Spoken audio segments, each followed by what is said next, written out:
Yes. तो okay, लिखना शुरू करिए। Cathedrals, Saint Denis is the first cathedral, Chartres cathedral is the second,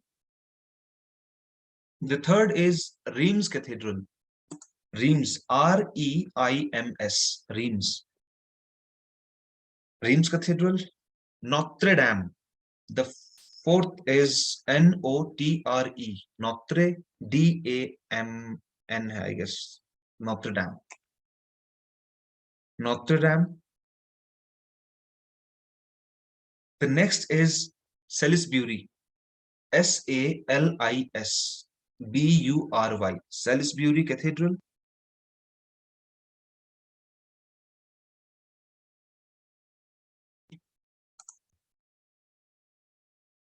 सेलिसब्यूरी के बाद लिखेंगे अगला COLOGNE,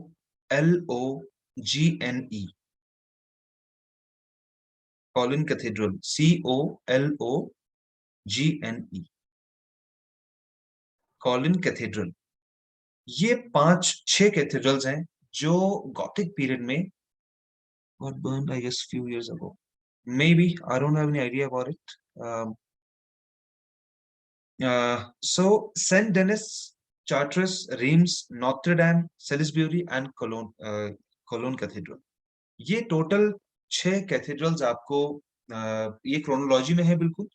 इसमें से आप स्टार्टिंग के 5 भी याद रख लेंगे, that is 5 in the sense कि इतना आप याद रखिए दैट सेंट डेनिस जो है वो सबसे पहले है, और रीम्स जो है वो नॉत्रे से पहले है, नॉत्र डैम से पहले है रीम्स। बस आप इस तरीके से आप ये 2 चीज याद रख लेना, ये 2 टर्म्स मैंने ऐसे याद किया था एक्चुअली, सो दैट्स व्हाई ये मे बी आपको हेल्प करे, या मे बी आपके अपने निमोनिक्स और चीजें हो सकती हैं, जैसे भी आप इसको याद रख सके। मैंने इसको ऐसे याद रखा था कि मैंने सबसे पहले दिमाग में रखा हुआ था कि एक सेंट डेनिस सबसे फर्स्ट में है, और नॉत्र डैम और रीम्स इन दोनों के बीच में रीम्स पहले आता है, नॉत्र डैम बाद में आता है। बस इतना सा अगर मैंने याद रख लिया था, क्वेश्चन किसी भी तरीके से वो दे दे आपका सॉल्व हो जाएगा। किस किस तरीके से सॉल्व दे सकते हैं वो क्वेश्चन, वो पूछ सकते हैं कि इन सारे कैथेड्रल्स को क्रोनोलॉजी में लगाओ, सबसे पहला तो वही है। दूसरी चीज आपको दे देंगे कैथेड्रल्स का कोई भी नाम, कोई भी रैंडम कैथेड्रल, और इधर लिख देंगे कॉलम बी में गॉथिक। या फिर आपको इन चारों में से ही 5 में से कोई नाम दे दिया और पूछ लेंगे कि कौन से टाइम पे बना था ये, that was in Gothic period, right. आपको ये चारों दे सकते हैं, रोमानेस्क, बाइजेंटाइन, गॉथिक, और कुछ ऐसा रैंडम से दे देंगे। तो गॉथिक पीरियड में कैथेड्रल सारे गॉथिक पीरियड में बने हैं, ये याद रखेंगे आप लोग, ठीक है। इससे ज्यादा गॉथिक पीरियड में और कुछ नहीं है। Stain glass window and rose window and this cathedrals, ये 3 चीजें आपको दिमाग में रखनी है, और गॉथिक आपका खत्म है। अब इसके साथ देखिए क्या हो रहा है, जैसे जैसे गॉथिक पीरियड में चर्च और ये कैथेड्रल्स बन रहे हैं बड़े बड़े, सो नाउ व्हाट्स हैपनिंग कि अब now they are hiring artist also, right. अब वो आर्टिस्ट हायर कर रहे हैं, और वो क्या कर रहे हैं धीरे धीरे, अब वो उनको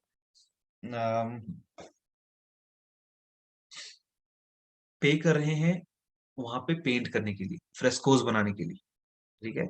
सो धीरे धीरे ये चीजें चलते आ रही हैं ऐसे। इसके अलावा और भी there are lots of cathedrals, lots of churches, basilicas बनते जा रहे हैं बहुत सारे। लेकिन हमें जो है वो जो देखना है, अब क्या होता है कि बिकॉज अब ये आर्टिस्ट आ रहे हैं, ठीक है, आर्टिस्ट अब आ रहे हैं धीरे धीरे, सब काम कर रहे हैं। अब ये जो आर्टिस्ट पेंट कर रहे हैं, these are basically the part of proto renaissance, है ना, या फिर आप कह लीजिए they are the precursors of the renaissance. Renaissance जब शुरू होने वाला है, उससे पहले जो एकदम इनिशियल स्टेज के बिल्कुल, जिसको बोलेंगे ना उनको रेनेसा में काउंट कर रहे हैं, ना उनको लेट गॉथिक में काउंट कर सकते हैं, आप उनको ऐसा बोल सकते हो, लेट गॉथिक गॉथिक के आर्टिस्ट हैं। अब वो लोग जो है टाइमलाइन में आते हैं, and I am talking about the 13th century. ये जो पीरियड है बेसिकली, अभी 13th सेंचुरी वाला सेक्शन चल रहा है। जो लास्ट कैथेड्रल है जिसको मैंने लिखवाया है, that was built around mid 13th century only. उसी टाइम पे मिड 13th सेंचुरी के अराउंड वो बना है। एंड अब यहाँ पे क्या होता है, हम आर्टिस्ट के नाम से लिखते जाएंगे, आप सिर्फ शॉर्ट में मैं नाम लिखता जाऊंगा, जो जो इंपॉर्टेंट है उनको कुछ लिखेंगे, और बाकी हम डिस्कस करते हुए चलेंगे। सिर्फ सबसे पहला नाम आप लिख लीजिए, निकोला पिसानो। निकोला क्रोनोलॉजी में लिखवाऊंगा बिल्कुल ये मैं, उसको ऐसे ही आपने दिमाग में रखना है। Nicola, NICOLA, Nicola Pisano. मैं स्पेलिंग्स रिपीट नहीं करूंगा, बहुत ज्यादा में टाइम वेस्ट होगा। आप सिर्फ उसको जैसे समझ में आ रहा लिखते जाइएगा। बाद में उसको स्पेलिंग कंफर्म करने के लिए आप गूगल कर लें, आपको ऑटोमेटिकली आपको स्पेलिंग दिखा देगा वो। Nicola Pisano, that is a sculptor. He is a sculptor. 13th century Italy के टाइम पे यहाँ पे चल रहा है। So he is a sculptor. एक आर्टिस्ट यहाँ पे ये होगा सबसे पहले अर्लीस्ट आर्टिस्ट में से। उसके बाद यहाँ पे देर इज वन मोर, एक artist, not a artist, basically he is a poet. दांते।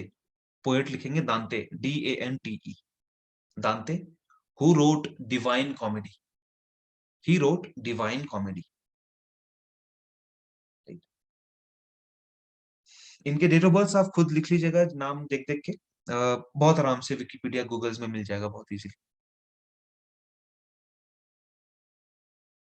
जहां पे आपने अभी कुछ हेडिंग डाली होगी, आपने हेडिंग डाल सकते हो आप early Renaissance, not early, proto Renaissance आप लिख सकते हो उनको, प्रोटो रेनेसा या प्रिकर्सर ऑफ रेनेसा। ये अर्ली से भी पहले की बात बता रहा हूँ, इनके नाम लिखवा रहे हैं हम।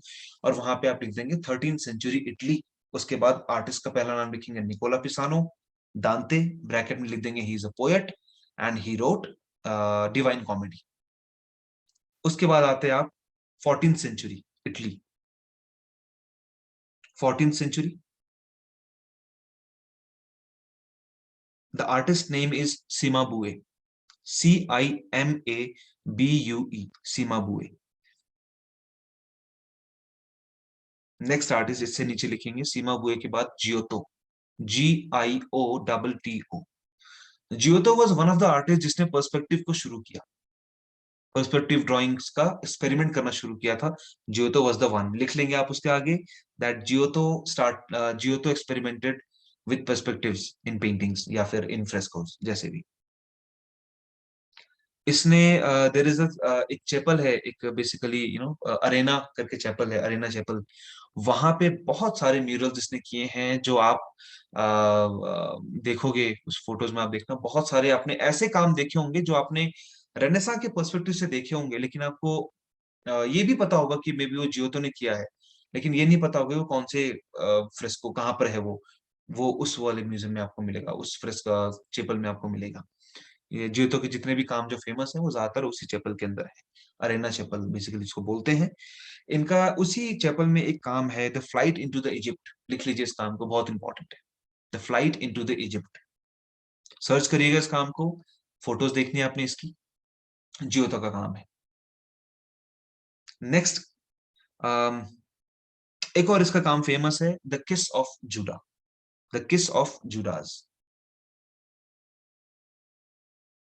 क्रिश्चियनिटी के इन सब्जेक्ट्स पे बहुत सारे आर्टिस्ट ने काम किया है, लेकिन कुछ कुछ आर्टिस्ट का ही कोई कोई पर्टिकुलर टॉपिक्स फेमस है, इसलिए हम उसको वैसे ही लिखेंगे। हालांकि अगर आप किस ऑफ जूडास के बारे में बात करोगे तो मे बी ट्रेमेंडस आर्टिस्ट ने, बहुत ही सारे न्यूमेरिक आर्टिस्ट ने काम किए इसके ऊपर, लेकिन इसका पूछा जा सकता है। Kiss of Judas, Giotto and Flight into the Egypt is the second art work. The next artist is Duccio. DUCCIO, Duccio. एक और आर्टिस्ट लिखेंगे, नेक्स्ट आर्टिस्ट इसके बाद, Ambrogio Lorenzetti. AMBROGIO। Ambrogio Lorenzetti is LORENZETI, Lorenzetti. ये नाम लिखने का क्या क्या आस्पेक्ट में वो एक मकसद है बेसिकली, कि आपको, आपने देखा होगा क्रोनोलॉजी पढ़ा देते हैं आर्टिस्ट का, और आप ऐसे से नाम सुन लेते हो कि ये तो आर्टिस्ट पढ़ा ही नहीं है, ये तो आपसे सुना ही नहीं है आर्टिस्ट की, ये कहाँ पर है। ये वहां पे काम आएंगे आपको हमेशा। Ambrogio Lorenzetti. Now you can write the early Renaissance. Early Renaissance which is circa 1400 से लेकर circa 1500 तक। This is the early Renaissance. उसके नीचे आप लिख सकते हो सब हेडिंग में 15th century in Italy. 15th या Italy in the 15th century. अब यहाँ पे क्या हुआ है, इस टाइम पे ना एक फ्लोरेंस में बेसिकली एक कैथेड्रल है, that is known as Florence cathedral. Italy में ही है। सो फ्लोरेंस कैथेड्रल वहां पे बन रहा था उस टाइम पे। It's a very huge cathedral. वहां का जो डोम है बेसिकली, वो डोम बनाना बहुत ही चैलेंजिंग था। बहुत सारे लोगों को बोला गया, बट किसी ने भी एक्सेप्ट नहीं किया, क्योंकि ये बहुत टफ था उसको बनाना। फोटोज आप जरूर देखेंगे, द डोम, या लिख लीजिए द फ्लोरेंस कैथेड्रल इटली, जरूर फोटो देखना आप इसका। सो इसका डोम बनाना बहुत मुश्किल हो रहा था। So there was an artist called Filippo Brunelleschi. Filippo Brunelleschi, ये एक आर्टिस्ट था जिसने इस चैलेंज को एक्सेप्ट किया, and he build, he was architect also, sculptor as well. उसने ये डिजाइन किया, and dome of Florence cathedral. Question आ जाता है, डोम जो है फ्लोरेंस कैथेड्रल का, वो किसने डिजाइन किया, या who was the architect behind this dome? So Filippo Brunelleschi. अब मैं ये अब फिलिपो ब्रूनलेस्ची लिख दिया। कभी आपसे क्वेश्चन आ जाए सिमाबुए और फिलिपो ब्रूनलेस्ची, कौन है सबसे आगे, कौन है सबसे अर्लीस्ट में, तो सिमाबुए लिखोगे आप, उसके बाद फिलिपो ब्रूनलेस्ची। मैं क्रोनोलॉजी में लिखा रहा हूँ इसको, आपने ऐसे ही लिखना है। Filippo Brunelleschi, he made the dome of Florence cathedral. Next artist, Lorenzo Ghiberti, very very important artist, Lorenzo Ghiberti, GHIBERTI, Lorenzo Ghiberti. Now इस आर्टिस्ट के साथ क्या पंगा है? ऐसे ही एक और कैथेड्रल बन रहा था, एक और टर्म आ गया, बैप्टिस्ट्री। बैप्टिस्ट्री इज बेसिकली जहाँ पे जो कैथेड्रल है उसका, जहाँ पे चर्च पोप रहते होंगे, या उसका कुछ ऑफिशियल जो ऑर्गेनाइजेशन जो होगा, कुछ उनका कार्यालय टाइप का, मे बी, सो वो that is the baptistery. So Florence में ही एक बैप्टिस्ट्री वाज बिल्डिंग, तो वहां पे हो रहा था, एंड एक कमीशन आया, बेसिकली बोला गया फ्लोरेंस बैप्टिस्ट्री का हमने गेट बनाने। 3 साइड से ओपन था वो, तो 3 साइड से गेट है। एक जो पहला गेट है, वो आंद्रे पिसानो करके एक आर्टिस्ट है। अगेन वो हमने कहीं लिस्ट में लिखा नहीं है, but you can note down कि वो आंद्रे पिसानो करके एक आर्टिस्ट है, जिसने इस गेट का पहला जो है गेट बनाया था। एंड उसके बाद 2 गेट, आई गेस शायद ईस्ट गेट है या नॉर्थ है, वो मेरे ख्याल से, मुझे याद नहीं आ रहा, ईस्ट नहीं है, सॉरी, वेस्ट या फिर वो नॉर्थ गेट है, जो आंद्रे पिसानो ने बनाया था। But that's not important. So basically हुआ ये कि गेट का बनाने का कमीशन आया, एंड कंपटीशन हुआ ये बड़ा, बहुत ही एक बड़ा एकदम ह्यूज कंपटीशन चला। बहुत सारे उस कंटेम्प्रेरी टाइम के, बहुत उस वहां पे जो बड़े बड़े आर्टिस्ट थे, उन्होंने कंपटीशन को किया। सो क्या होता रहा, जैसे 10 आर्टिस्ट हैं, तो 10 में से 8, फिर 7, ऐसे सिलेक्ट होते गए, ऊपर ऊपर ऊपर हायरार्की बनता गया, एंड टॉप 2 फाइनलिस्ट बचे। उसमें से एक कौन था? लॉरेंजो गिबर्ती। और दूसरा था ये जिसने अभी डोम बनाया, फिलिपो ब्रूनेलेस्ची। उसने, उन दोनों के बीच में कंपटीशन हुआ। उनको उसी जो ओल्ड टेस्टामेंट में से, हमारे पास बाइबल का 2 वर्जन आपको पता होगा, old testament, new testament. New testament में जीसस की स्टोरीज है सारी, और ओल्ड टेस्टामेंट में ये एडम, ईव और ये जितने भी आपको दूसरे स्टोरीज मिलती हैं आपको, वो सारे मिलते हैं। तो वहां पे उन्होंने जो है ओल्ड टेस्टामेंट में से एक पैनल, एक सेक्शन दिया, और उनको बोला कि उस गेट का एक पैनल बना के दिखाओ, ब्रॉन्ज में रिलीफ बनाना था उनको। सो दोनों ने सेम टॉपिक पे काम किया, और उसमें से जो सिलेक्ट हुआ, दैट वाज लॉरेंजो गिबर्ती। वो सिलेक्ट हुआ इस काम के लिए, और उसने बनाया east door of Florence baptistery. तो लॉरेंजो गिबर्ती के आगे लिख देंगे, he made east door of Florence baptistery. ये इसने फिर बाद में वेस्ट भी बनवाया था, वेस्ट वाला या साउथ का था, इसने 2 बनाए थे बाद में, बट ये वाला इंपॉर्टेंट है।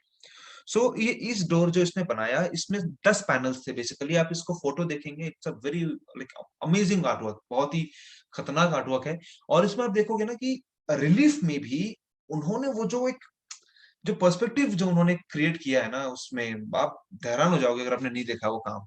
विकिपीडिया पे अगर आप चेक करेंगे, तो उसका ना बहुत ही एक हाई रेजोल्यूशन वाला इमेज है वहां पे, that is around 48 MB something. So वो उस वाली को आप डाउनलोड करके आप उसको जूम करके देखिए, इतना शानदार तरीके से कार्व किया हुआ इस बंदे ने ब्रॉन्ज में। और इस डोर को गेट्स ऑफ पैराडाइज बोला गया। माइकल एंजेलो ने ये बात इसको बोला कि ये तो गेट्स ऑफ पैराडाइज है, बाद में ये शायद नाम डिसाइड हुआ था। बट इसको बोला जाता है गेट्स ऑफ पैराडाइज। क्वेश्चन बहुत इंपॉर्टेंट है, पूछा जाता है बार बार, गेट्स ऑफ पैराडाइज किसका काम है, या फिर कभी मैच द फॉलोइंग में भी उसको दे दिया जाता है। Gates of Paradise, it's east door of Florence baptistery. 17 feet का काम है ये, दरवाजा 17 फीट का है। आप इमेज देखेंगे, माय गॉड, बहुत ही अमेजिंग काम है। और उसमें सीन सारे 10 पैनल है टोटल, 10 के 10 जो है वो ओल्ड टेस्टामेंट्स हैं, ओल्ड टेस्टामेंट के सीन्स हैं। कभी क्वेश्चन आ जाए कि वो उसमें कौन से सीन्स हैं, तो वो ओल्ड टेस्टामेंट है। कभी आप ये भी कर सकते हो, मैंने इवन बहुत कोशिश की थी थोड़ा सा जानने की इनके बारे में, जो विकिपीडिया पे तो ये आपको अवेलेबल है कि वो सीन क्या है। जैसे पहला सीन जो है, फर्स्ट पैनल जो है सबसे ऊपर, panel number 1, that is it's a scene of Adam and Eve, ठीक है। उससे नीचे कैन एंड एबेल करके हैं, ऐसे कुछ कुछ करके विकिपीडिया ने नाम तो दिया हुआ है, बट हमें ओल्ड टेस्टामेंट की सीन्स के बारे में पता ही नहीं है। सो मैंने बड़ी कुछ कोशिश की थी, कुछ कुछ के मैंने यूट्यूब में उनके वीडियोस चेक किए थे कि वो सीन में वो एक्चुअल में हो क्या रहा है ना, कहीं, क्योंकि मुझे ऐसा कहीं डर था कि क्या पता कभी इसी पैनल में से कोई एक पैनल उठा के डाल दे विजुअल कॉम्प्रिहेंशन में, और वो पूछ ले मेरे से कि इस पैनल में हो क्या रहा है ना। तो वो भी आप इसको भी चेक कर सकते हो, इस पैनल को भी, एक एक पैनल को आप चेक कर सकते हो कि उस पैनल में स्टोरी क्या थी। और ये आपको कोई ऐसे किताबी एजुकेटेड एजुकेशन प्लेटफॉर्म में आपको नहीं बता रहा होगा, ये आपको कौन बता रहे होंगे, यूट्यूब में बहुत सारे ऐसे हैं जहाँ पे कोई चर्च है बहुत बड़ा, या उसी बैप्टिस्ट्री का कोई इवेंट चल रहा है, उस इवेंट में वो लोग डिस्क्राइब कर रहे हैं उस एक एक पैनल को। वहां पे कोई बड़ा पोप आया, वो डिस्क्राइब कर रहा है। सो ऐसे ऐसे करके उनको ध्यान से सुनना है आपने कि वो बोल क्या रहे हैं।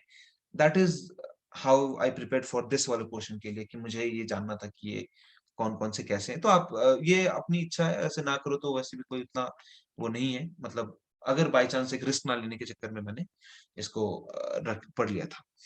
नाउ इसी के साथ हमारे पास एक और आता है, कौन, Andrea Mantegna. The next artist is Andrea Mantegna, Mantegna, Andrea Andrea Mantegna. He is famous for his illusionistic, आप कह सकते हो, पर्सपेक्टिव के लिए, फोर शॉर्टनिंग के लिए बेसिकली, ठीक है। सो आंद्रे मेंटेगना का एक काम है dead Christ, very very important, आपने जरूर देखा होगा। जिस आपका अपनी रेनेसां के कैसा काम देखा होगा जो जीसस क्राइस्ट से लेटे हुए हैं, लेकिन आज के डेट पे अगर आप देखोगे तो लगेगा आपको कि पर्सपेक्टिव गलत है इसका, बहुत ही गलत बना रखा है उसने। But he was the one who was experimenting with this four shortening वाले सेक्शंस के लिए। तो वो अपने इसके लिए जाने जाते हैं, डेड क्राइस्ट, आंद्रे मेंटेगना, बहुत ही इंपॉर्टेंट आर्टिस्ट, पूछा जाता है बार बार। नाउ इसी टाइम पे एक और आर्टिस्ट है, दैट इज मसाचियो। मसाचियो आंद्रे मेंटेगना से पहले है वैसे, ठीक है, ये आंद्रे मेंटेगना से पहले, आप इसको लिख लेना, मैं बताना भूल गया आपको। मसाचियो,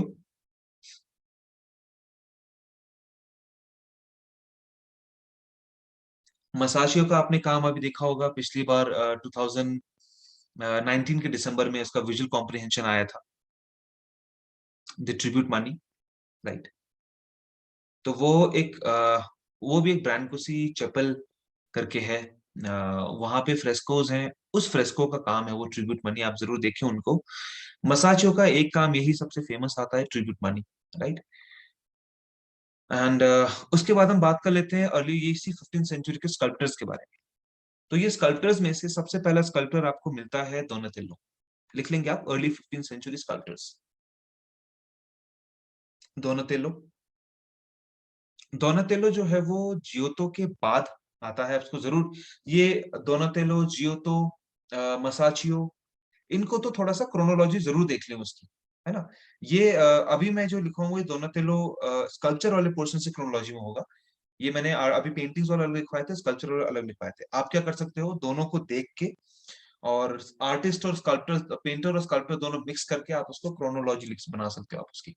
या आई गेस मेरे पास नहीं है, आई गेस उसका लिखा हुआ शायद वैसे करके, तो ये आप जरूर एक कर लेना, क्वेश्चन में आता है। दोनातेलो का काम है डेविड, अगेन ओल्ड टेस्टामेंट में से काम है ये, डेविड जो ब्रॉन्ज में स्कल्पचर है, सबसे पहला स्कल्पचर, जो माइकल एंजेलो का डेविड फेमस है, वैसे वैसे 5 स्कल्पचर और हैं, 4 स्कल्पचर्स, है ना। तो वो सबसे पहला जो डेविड बनाया था that was by Donatello, bronze में। फोटो जरूर देख लेंगे आप इसकी। Next artist Leon Battista Alberti. Leon Battista, Battista basically BATT है, Battista एल्बर्टी।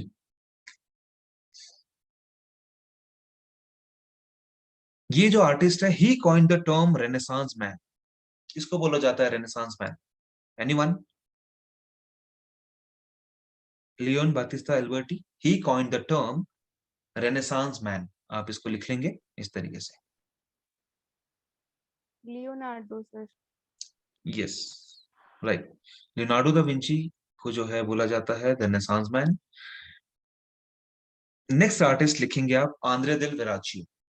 Andre del वेराचियो।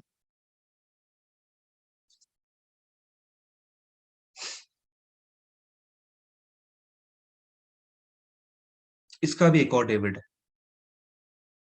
Verrocchio was a teacher of Leonardo da Vinci, if you know this.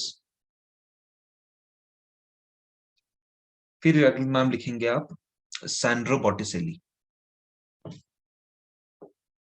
So Andre del Verrocchio had made this another David, the second David, that is also in bronze.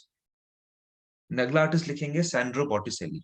Sandro Botticelli, very important artwork, Birth of Venus. Birth of Venus.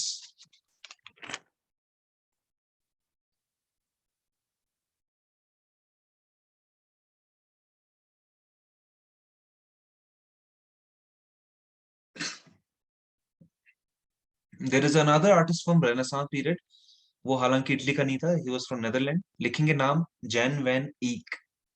JAN VAN EYCK, Jan van Eyck. He is a father of oil painting. He is known as a father of oil painting.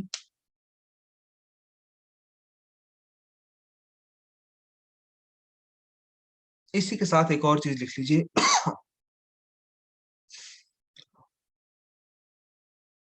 जैसे हमने अभी father of oil painting लिखा, water colour का भी एक oil painting है, that is लिखे आप वाटर कलर का father is Paul Sandby. Paul Sandby is known as a father of a water colour. ये अलग से ब्लॉक में लिख लीजिए बस, ये इसका कोई रेनेसांस से कोई कनेक्शन नहीं है, इसी के साथ था तो वाइस लिखवा दिया। जैन वैन ईक जो है he is a father of oil painting and एक इंपॉर्टेंट काम उसका सबसे important that is Arnolfini portrait, the Arnolfini portrait.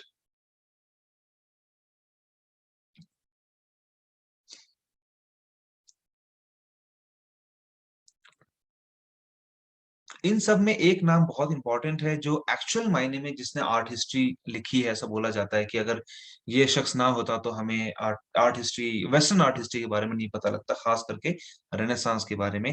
That is George Vasari. George वसारी।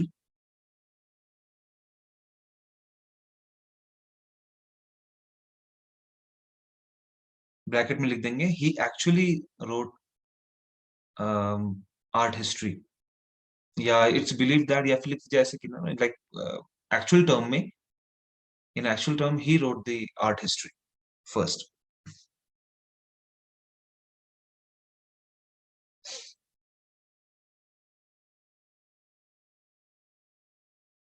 Now we are at high renaissance.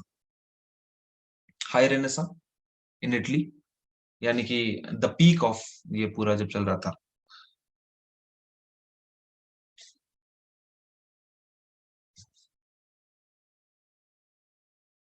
यहाँ पे तीन नाम बहुत इंपॉर्टेंट है, Michelangelo, David and sorry Raphael and Leonardo da Vinci.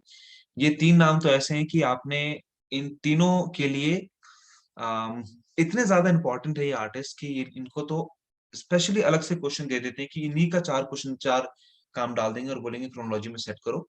इसीलिए आपने ये आप लिख लीजिए माइकल एंजेलो, इनके मैं नहीं लिखवा रहा क्योंकि इनके सारे ही इंपॉर्टेंट है। माइकल एंजेलो, राफेल और लियोनार्डो, इनके लिए लिख लेंगे आप। इनको पहले तो क्रोनोलॉजी में लिख लीजिएगा, साथ में इनके जितने भी काम, जितने भी पेंटिंग्स हैं, जितने भी स्कल्पचर्स हैं, शुरू से लेके एंड तक इनको जरूर देखें। क्रोनोलॉजी तक में पूछ लेते हैं इसको बाकायदा, है ना। तो ये चीज आप ध्यान रखें। एंड दूसरी चीज आप ये ध्यान रखेंगे माइकल एंजेलो के लिए, जैसे ये कि Michael Angelo was a sculptor, but at the later stage of his life he started painting, है ना। उसका पेंटिंग की तरफ ज्यादा इंटरेस्ट आने लग गया।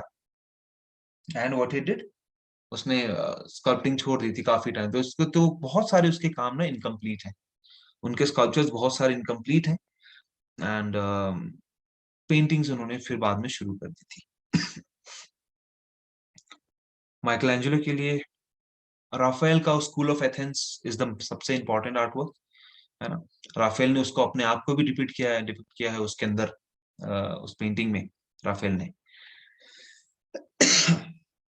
लियोनार्डो दा विंची ने कभी स्कल्पचर नहीं बनाए हैं, याद रखेंगे आप। Leonardo was he was more into this, कि उसका दिमाग में एक कंसेप्ट होता था कि वो ये ऐसा मानता था कि sculpture is a labour work, वो आर्टिस्ट का काम नहीं होता। आर्टिस्ट सिर्फ आइडिया तैयार करता है, डिजाइन तैयार करता है और लेबर को दे देता है। तो आप देखेंगे लियोनार्डो दा विंची ने हर चीज किया है। He is also known as a polymath, बोला जाता है उनको। Polymath is someone who knows everything, बहुत सारे टैलेंट से भरे हुआ इंसान, multi talented basically. So he was that much capable, but उन्होंने कभी स्कल्पचर नहीं किया। बहुत ही ताज्जुब की बात है अगर ऐसा सोचें, लेकिन उनका दिमाग में इसके बारे में ये थ्योरी थी कि स्कल्पचर करना लेबर का काम होता है, इसीलिए नहीं करूंगा। तो उसने कभी भी स्कल्पचर नहीं किए थे। माइकल एंजेलो की एंड लियोनार्डो दा विंची की सबसे पहली पेंटिंग जरूर आपने दिमाग में रखनी है, सबसे पहला स्कल्पचर दिमाग में रखना है आपने माइकल एंजेलो का, और पेंटिंग याद रखनी है लियोनार्डो की, है ना। और फिर ऐसे धीरे धीरे कहाँ तक आगे तक जाते हैं, जितने भी काम आप देखते हो, चाहे वो साल्वाटोर मुंडी है, या फिर वर्जिन मैरी के ऊपर, या फिर जीसस के ऊपर जितने भी काम है उनके, और ऐसे सेंट, एक और कोई सेंट करके थे, वो ऐसे जितने भी काम हैं वो सारे अपने दिमाग में रखने हैं। माइकल एंजेलो का पहला sculpture centaur and dying centaur, ऐसा कुछ करके नाम है। उसके बाद फिर there is a Madonna of the stairs करके कुछ है। ये स्टार्टिंग के स्कल्पचर्स हैं, इनको अपने दिमाग में रखना है। और फिर आगे बढ़ते हुए लास्ट में पिएटा जब बनाया हुआ है, जब डेविड और पिएटा में अपने दिमाग में रखना है कि डेविड पहले बनाए कि पिएटा पहले बनाए, राइट। ये आपको हेल्प करेगा क्वेश्चन में। तो पिएटा जो है वो पहले बना है एंड डेविड उसके बाद बना है, याद रखिएगा इसको। And Rondanini Pieta, there is another artwork also, एक और स्कल्पचर है Rondanini Pieta, that is incomplete, और वो बहुत ही सबसे लास्ट के कामों में से एक है। तो क्रोनोलॉजी में वो डाल देते हैं। एक बार क्वेश्चन आया था जिसमें मेडोना ऑफ द स्टेयर्स करके आया था, एक डेविड, एक पिएटा और एक रोंडा निनी पिएटा, इनको क्रोनोलॉजी में सेट करना था। तो मेडोना ऑफ द स्टेयर्स जो सबसे पहले अर्ली स्टेज के काम है उसके, उसके बाद पिएटा इसने बनाया, फिर डेविड बनाया, और जो है ये बनाया फिर रोंडा निनी पिएटा। डेविड कभी कहाँ पर है आपको ये जरूर दिमाग में रखना है, पिएटा कहाँ पर है वो याद रखना है। पिएटा का स्कल्पचर का हाइट उन्होंने पूछ लिया था एक बार, तो आप डेविड भी पूछा जा सकता है कभी ना कभी। 17 फीट समथिंग का है वो, 17-18 फीट का है डेविड जो है। और वो रॉयल अकेडमी ऑफ फ्लोरेंस करके कहीं पे है शायद से, आई गेस वहां पे आप जरूर देखें उसको कहाँ पर है वो। ये छोटी छोटी चीजें आपको जो है दिमाग में रखनी है कि कौन सा स्कल्पचर कहाँ पर है, जो मेन मेन है ना, मेन मेन है। आप मोनालिसा का साइज भी याद रख सकते हो, भरोसा नहीं है पूछ सकते हैं वो, अब क्योंकि इतना फेमस है और साइज किसको ना पता हो, है ना। कई बार ये भी एक हो सकता है आयरनी, इसलिए जरूर अपने याद रखना है। तो राफेल, राफेल, माइकल एंजेलो और लियोनार्डो, ये तीन तो हम साइड करते हैं अलग। अपार्ट ऑफ दैट हम और क्या देखते हैं, आर्टिस्ट लिखेंगे आप। इसके बाद अगला आर्टिस्ट लिखेंगे Gentile Bellini, GENTILE, Gentile Bellini, Gentile Bellini. Titian, TIAN, टिशियान।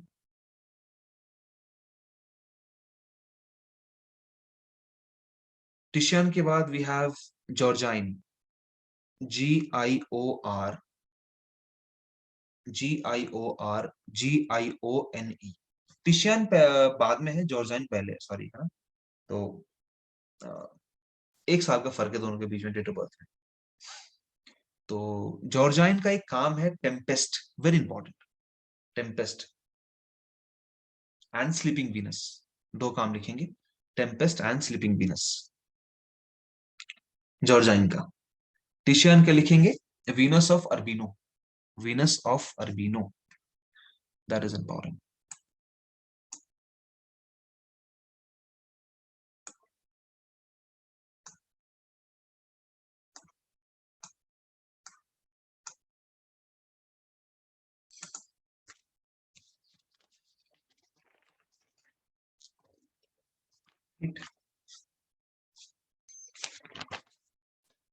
सो ये कुछ इंपॉर्टेंट आर्टिस्ट है रेनेसां पीरियड के जो आपको देखने हैं। अब रेनेसां के बाद we have come into mannerism. Mannerism में बहुत ज्यादा कुछ नहीं, सिर्फ पहले एक नाम, दो नाम है, ज्यादा नहीं। मैनरिज्म लिखेंगे, that is basically later 16th century. Parmigianino, the artist name is Parmigianino, Parmi,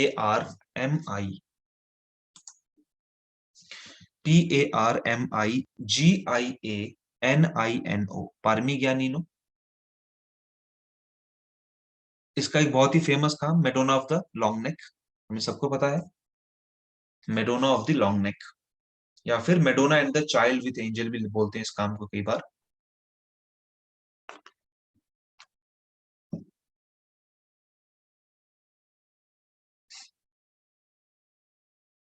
एक आर्टिस्ट का नाम और लिखेंगे, Giovanni, Giovanni, Giovanni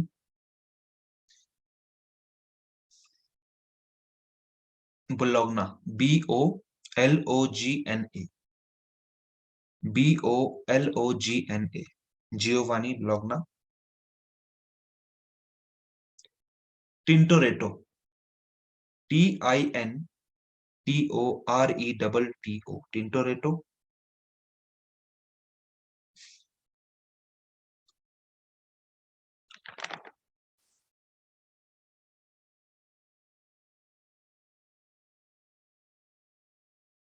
L Greco, EL space GRECO, L Greco.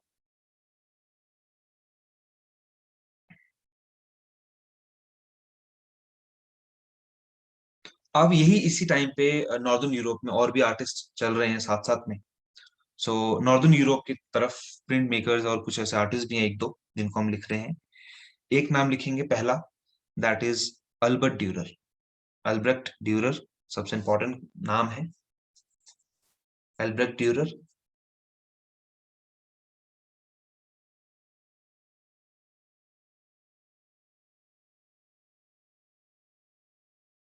Albrecht Dürer का काम आप लिखेंगे, ये प्रिंट मेकर थे, और ये लिखेंगे आपकी Albert Durer was from, he was from Germany, important है, मैच द फॉलोइंग में आता ही आता है।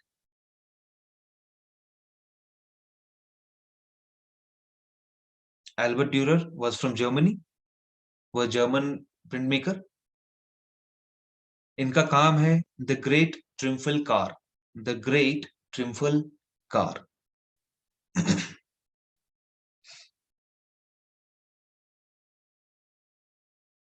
एपोकेलिप्स, एपोकेलिप्स सीरीज है इनकी एक, एपोकेलिप्स।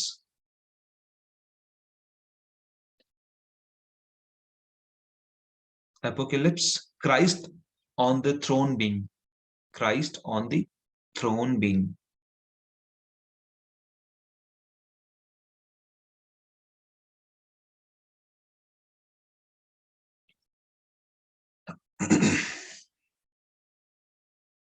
इनका जो मैं आपको बता रहा हूँ एपोकेलिप्स, और ऐसे और भी कुछ सीरीज अगर आपको दिखती है विकिपीडिया पे जरूर आप उसको चेक कर लें।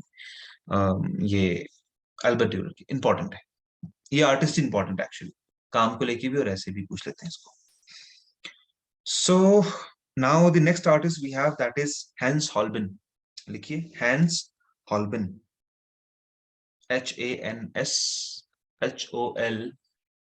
HANSHOLBIEN, HOLBEIN, sorry, Holbein. Hans Holbein का एक बुक है basically, the dance of death, the dance of death. एक काम था एक और अल्बर्ट ड्यूरर का ही था, I guess, knight, death and devil, वो भी लिख लीजिए।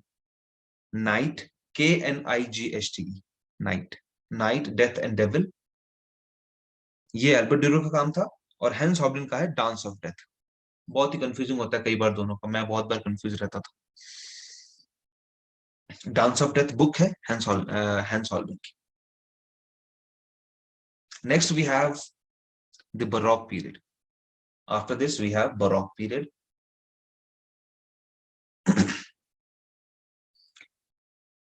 बरोक पीरियड में we have Lorenzo Bernini, very very important artist.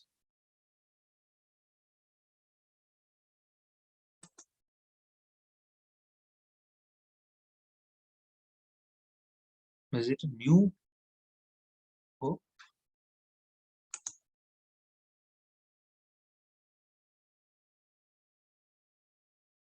ये अपने आप कैसे हो गया? ओके,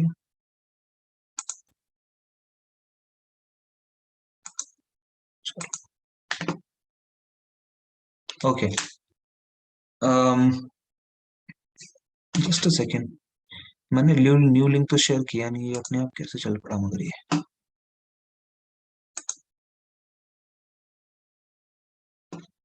मे बी, चलो, not an issue, right. So yes, Lorenzo Bernini, Lorenzo Bernini बहुत ही इंपॉर्टेंट आर्टिस्ट है।